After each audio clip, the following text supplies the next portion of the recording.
नमस्कार, मैं हूँ ऋषिकेश नारायण सिंह और आप देख रहे हैं नवभारत टाइम्स .com की खास पेशकश चुनावी चर्चा। चुनावी चर्चा में हम बात करते हैं बिहार विधानसभा चुनाव की।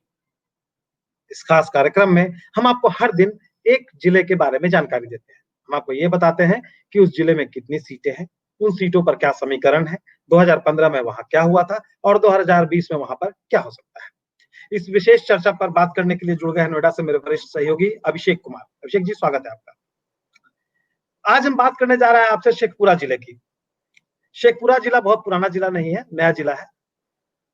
इस जिले की 2 विधानसभा सीटें हैं, शेखपुरा और बरबीघा। शेखपुरा पर जेडीयू के रणधीर सोनी का कब्जा है।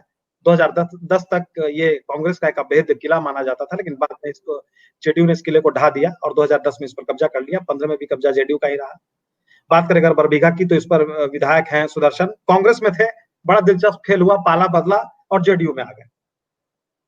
अब शेखपुरा जिला क्या है? क्या है वहाँ के समीकरण, जातीय से लेकर हर तरह के वोटरों के समीकरण क्या है? ये बताएंगे हमारे वरिष्ठ सहयोगी अभिषेक। अभिषेक जी बताएं। नवभारत टाइम्स के सभी दर्शकों का स्वागत करता हूं और शेखपुरा जिले के बारे में जानने के लिए इससे पहले बात शुरू करने से पहले एक चीज बता दूं। शेखपुरा जिला बिहार की राजनीति के लिहाज से बड़ा ही ऐतिहासिक जगह है। वो इसलिए क्योंकि बिहार के जो पहले मुख्यमंत्री रहे डॉक्टर श्री कृष्ण सिंह, वो इसी जिले से आते थे, इसी जिले से उन्होंने पहला चुनाव जीता था। तो इस लिहाज से बड़ा ऐतिहासिक जिला है। और जैसा कि आपने सही कहा कि यह एक कांग्रेस का अभेद किला माना जाता था, लेकिन गठबंधन की जो राजनीति शुरू हुई उसकी वजह से इस इलाके में कई बार सीट कांग्रेस को दूसरे को देने पड़ी, दूसरे दलों को, जिससे यहाँ पर आज ये आलम है कि इस इलाके में कांग्रेस का झंडा उठाने के लिए कोई तैयार नहीं है। अब ये हालत हो गई है इस इलाके में, उनको कोई अच्छा कैंडिडेट नहीं मिल रहा है इस पार्टी को। तो मैं थोड़ा इसे बताना चाहूंगा, बैकग्राउंड फ्लैशबैक में जाऊंगा। 1994 में ये जिला, माफ कीजिएगा, ये जिला अस्तित्व में आया। हालांकि ये सीट 1957 में ही बन गई थी, 1957 के विधानसभा चुनाव में ही। और उस विधानसभा चुनाव में डॉक्टर श्री कृष्ण सिंह, जैसा कि मैंने बताया, बिहार के पहले मुख्यमंत्री बने, वो यहीं इसी सीट से जीते थे, विधायक बने थे। और मैं टोटल बात करूं तो इस विधानसभा के इलाके में, शेखपुरा में 16 बार उपचुनाव हुए हैं, जिसमें उपचुनाव और 16 बार चुनाव, आम चुनाव और उपचुनाव हुए हैं विधानसभा के, जिसमें से 12 बार यहाँ पे कांग्रेस की जीत हुई। अब इसी से अंदाजा लगा सकते हैं कि कांग्रेस का कितना बड़ा गढ़ है शेखपुरा। तो बाद में एक चीज, मैं श्री कृष्ण सिंह का दौर खत्म होने के बाद यहाँ एक वरिष्ठ नेता कांग्रेस के हुआ करते थे, राजू सिंह, जो कि अभी जो सुदर्शन जो है उन्हीं के पोते हैं ये। तो ये राजू सिंह का इलाका बन गया था और राजू सिंह यहाँ से लगातार विधायक बनते थे। अब यही समझ सकते हैं, जब लालू प्रसाद यादव की लहर थी या जनता पार्टी की लहर हुई, उस लहर में भी राजू सिंह इस सीट से कांग्रेस के टिकट पर विधायक बने थे। एक चीज और मैं कहूंगा कि शेखपुरा की जनता हमेशा से कांग्रेस को लंबे समय तक जीत दिलाती रही, लेकिन उस लिहाज से शेखपुरा में विकास की गाड़ी नहीं आगे बढ़ पाई, जैसा लोग कहते हैं। यहाँ के बारे में, यहाँ के स्थानीय लोगों से बात करेंगे तो वो बताएंगे कि जातीय समीकरण की वजह से यहाँ पर विकास की गाड़ी नहीं बढ़ पाई। आपने सही कहा कि 2 विधानसभा सीटें, तो पहले हम जरा उसका जिक्र कर लें। तो एक पहली विधानसभा सीट है शेखपुरा सदर, जहां से अभी रणधीर कुमार सोनी मुखिया है। इनको स्थानीय भाषा में लोग सोनी मुखिया भी बोलते हैं, क्योंकि ये पहले मुखिया का चुनाव जीते, बाद में फिर ये विधायक बने। जेडीयू के टिकट पर ये विधायक बने थे और इस बार फिर से उनको टिकट इस बार जेडीयू दी है। हालांकि औपचारिक ऐलान नहीं हुआ है, होना बाकी है। तो रणधीर सोनी और सोनी मुखिया कह सकते हैं।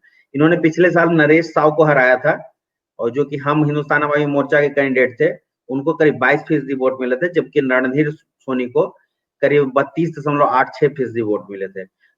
तीसरे नंबर पर विजय कुमार रहे थे, जेजेपी के, पप्पू यादव की पार्टी के। जहां तक 2010 के चुनाव की बात है, तो 2010 में जेडीयू ने कांग्रेस की सफेद किलो को पहली बार रणधीर सोनी ने ही कांग्रेस की सुनीला देवी को हराया था इस सीट से। बिल्कुल बिल्कुल। और इस सीट पर वोटरों की जहां तक बात है तो करीब 2,28,000 वोटर हैं, जिसमें से 81% करीब ग्रामीण वोटर हैं और 18% आबादी शहरी वोटरों की है।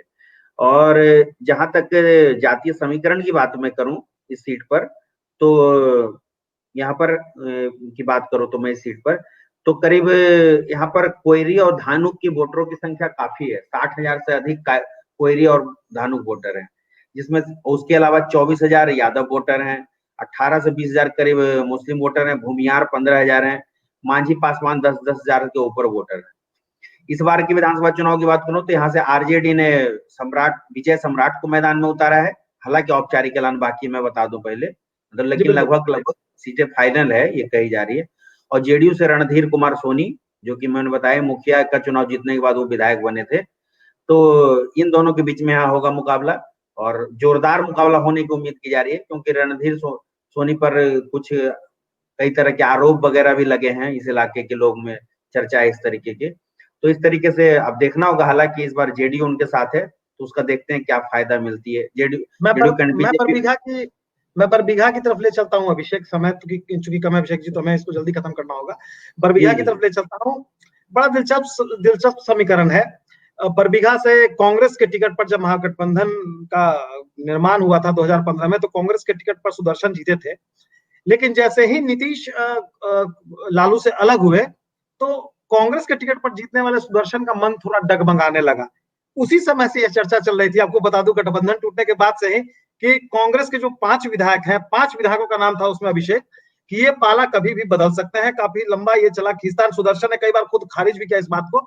हमारे सूत्र बताते हैं कि ये काम काफी पहले हो जाना चाहिए था। सुदर्शन काफी पहले ज्वाइन करने वाले थे जेडीयू, लेकिन शायद इसे लालू की दखलंदाजी कहे या कांग्रेस आलाकमान का दबाव, कि उनकी योजना के बारे में पता चल जाता था और वो इस चीज को पाला बदलने में हर बार नाकाम साबित हो जाते थे। लेकिन इस बार काफी गोपनीयता बरती उन्होंने, सुदर्शन ने काफी गोपनीयता बरते हुए, किसी को पता नहीं चला। चुनावी गहमा गहमी में जब लोग तारीख के बारे में सोच रहे थे कि चुनाव कब है, सुदर्शन ने अपना खेल कर दिया। और कहा ही जाता है कि चुनाव से पहले और वैसे भी मोहब्बत और जंग में सब जायज है, तो चुनाव में भी सब जायज है। बस इन्होंने पाला बदल लिया और जेडीयू में आगे उन्होंने देखा कि अब तो बहुत ज्यादा टर्म इनका बचा नहीं था, क्योंकि अब फिर चुनाव होने ही वाले थे, और इन्हें शायद लग रहा था कि महागठबंधन की नाव पर सवार होकर ये अपनी सीट नहीं बचा पाएंगे। ये एकदम बिल्कुल फैक्ट है अभिषेक, जो मैं आपको बता रहा हूँ। इस सीट की एक और बड़ी दिलचस्प बात है ऋषि, मैं एनबीटी के दर्शकों को बताना चाहूंगा। अभी जो जेडीयू के कार्यकारी अध्यक्ष बने हैं अशोक चौधरी, वो भी कांग्रेस के प्रदेश अध्यक्ष रह चुके हैं, और वो भी इसी सीट से जीत करके गए थे 2000 और 2005 के जो फरवरी में चुनाव हुए थे उसमें। तो वो भी जेडीयू कांग्रेस के टिकट पे यहाँ से विधायक बने, चर्चा में आए बिहार की राजनीति में। उसके बाद वो अभी जेडीयू में चले गए और कार्यकारी अध्यक्ष भी बन गए हैं। मतलब एक तरह से बरबीघा पाला बदल सीट बन गई है इन दोनों को देखें तो। जीतने के बाद मतलब ये लॉन्च करती है, कांग्रेस के टिकट पे लॉन्च होते हैं नेता, उसके बाद वो पाला बदल के जेडीयू में चले जाते हैं और अच्छा पद भी पाते हैं। मतलब जो सैटेलाइट लॉन्च होती है वो कांग्रेस की तरफ से लॉन्च होती है, और जो उपग्रह होता है वो जाके बीजेपी की कक्षा में घूमने लगता है, और जेडीयू की कक्षा में। बड़ा अद्भुत टाइप का समीकरण है। हालांकि मैं दर्शकों को एक बात और बता दूं, हमारे जो दर्शक देख रहे हैं, आप अगर शेखपुरा और बरबीघा में रहने वाले हैं और हमारे नवभारतटाइम्स.com को वॉच कर रहे हैं, देख रहे हैं, तो आप ये ध्यान रखिएगा कि शेखपुरा और बरबीघा, इन दोनों ही सीटों पर पहले चरण में ही मतदान है, यानी कि 28 अक्टूबर को ही मतदान होंगे। और हम आपसे अपील करेंगे, नवभारत टाइम्स एक जिम्मेदार वेबसाइट और अखबार होने के नाते आपसे अपील करना चाहेगा कि अपने मताधिकार का इस्तेमाल जरूर करें। आप किसे देते हैं ये मसला नहीं है, आप अपने मताधिकार का प्रयोग करते हैं, यानी कि आप एक जागरूक नागरिक का फर्ज निभाते हैं। तो हम उम्मीद करेंगे कि आपको आज की पेशकश से काफी जानकारी मिली होगी। आज तक के लिए बस यहीं तक।